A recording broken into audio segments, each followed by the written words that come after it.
HM घाटमाता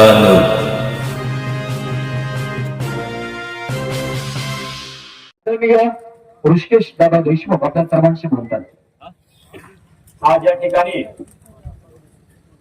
या ऐतिहासिक सोहळ्याच्या निमित्तानं उपस्थित असलेले महाराष्ट्र राज्याचे लाडके नेते, जत विधानसभा मतदारसंघाचे आमदार सन्माननीय गोपीचंदजी पडळकर साहेब, आपल्या तालुक्याचे युवा नेते सन्माननीय जयदादा, जतचे नगराध्यक्ष सन्माननीय डॉक्टर आरडी साहेब, आणि तुम्ही सगळ्यांनी ज्यांच्यावर प्रेम केलं आणि त्यांना या आटपाडीचा गावगाडा चालवण्यासाठी संधी दिली ते युटी जाधव सर, युवा नेते अनिल शेठ पाटील आणि व्यासपीठावरील सर्व मान्यवर, इथं जमलेल्या माझ्या बंधू भगिनी आणि युवक मित्रांनो, खर तर बोलणारे बरेच मान्यवर होते. बोलायचं नाही असं ठरवलं होतं, परंतु नगरसेवकांच्या वतीनं एक जणांना बोलावं असं मला वाटलं. शेठ, गेले 2-3 महिने आटपाडी तालुक्याच्या नगरपंचायतीची चर्चा जिल्हाभर चालू होती. काय होणार आणि काय घडणार आणि कसं होणार. काही मंडळींना वाटत होतं मी 11-0 करतो आणि एक जिल्ह्यात इतिहास घडवतो, पण त्यांना माहिती नाही की 2 तक्ती आमदार गोपीचंद पडळकर साहेब आणि बापू साहेब यांनी मनावरती घेतलं तर या तालुक्यामध्ये चित्र मित्रांनो वेगळं होऊ शकतं. मला आवर्जून सांगावं असं वाटतंय तुम्हाला.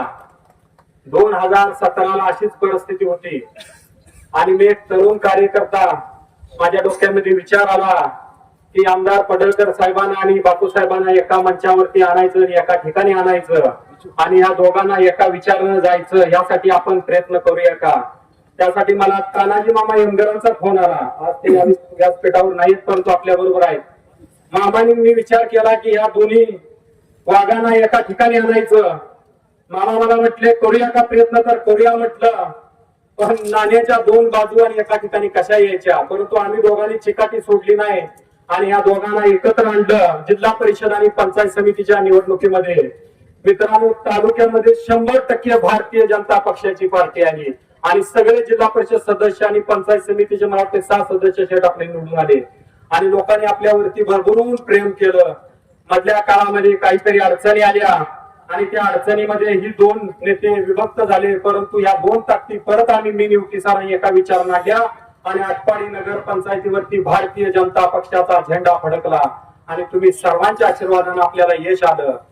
आज या ठिकाणी मला सांगायला आनंद वाटतोय. शेठ, आटपाडीच्या चौकामध्ये सत्कार घेत असताना, सर्वसामान्यांचा सत्कार घेत असताना त्यांच्या चेहऱ्यावरचं समाधान, त्यांचा आनंद सांगून जातोय की आटपाडीमध्ये परिवर्तन घडलंय आणि गोरगरीब जनतेवरती अन्याय होणार नाही, यासाठी आम्ही सगळेजण या ठिकाणी निवडून आलो. मित्रांनो, मधल्या काळामध्ये प्रशासक होतं, प्रशासकाच्या काळामध्ये या आपल्या शहराचा प्रारूपिक विकास आराखडा निर्माण झाला आणि या आराखड्यामध्ये गोरगरीब जनतेवरती भयानक प्रकारचा अन्याय झाला.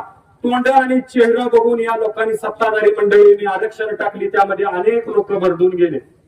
इथून पुढच्या काळामध्ये मी शेठ आणि बापू साहेबांच्या मार्गदर्शनाखाली तुम्ही मला एवढंच सांगतो की सर्वसामान्य माणसावरती कसल्याही स्वरूपाचा अन्याय होणार नाही आणि आम्ही सगळी मंडळी होऊ देणार नाही. कारण तुम्हाला माहिती आहे, जे तुम्ही चेहरे निवडून दिले ते सगळे स्वच्छ आणि चांगले चेहरे या ठिकाणी तुम्ही निवडून दिलेले आहेत. तुम्हा सगळ्यांना विचारात घेऊन इथून पुढे नगरपंचायतीचा कारभार चालेल.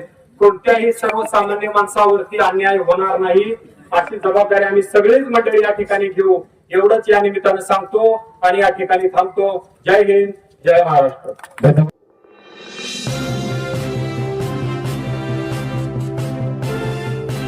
HM घाटमाता 9.